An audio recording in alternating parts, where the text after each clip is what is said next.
নমস্কার বন্ধুরা, শুভ দুপুর।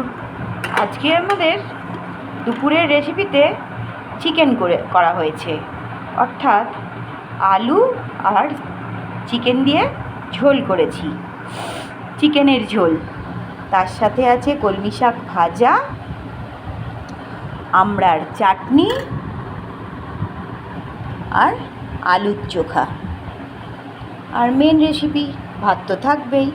ভাতটা রোজ না দেখালেও হয়, ভাত ছাড়া কি আর কোনো দিন দুপুরের লাঞ্চ হয়? সেই জন্যই প্রতিদিন তোমাদের ভাত দেখাই।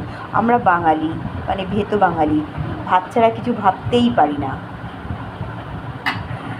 তবে অনেকে রুটি খায়, অনেকে অনেক রকম কিছু খাবার খেতে পারে, তবে আমাদের রেসিপিতে দুপুরে ভাতটাই থাকে।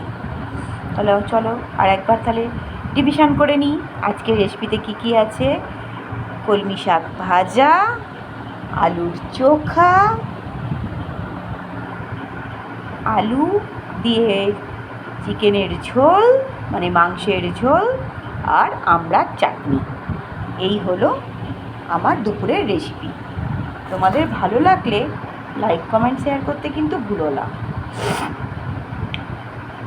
যদি বন্ধু মনে করো, প্লিজ আমার পাশে থাকো। আশা করছি ভগবানের আশীর্বাদে তোমরা সকলেই ভালো আছো। এখন টাটা, আসছি পরের ভিডিও নিয়ে।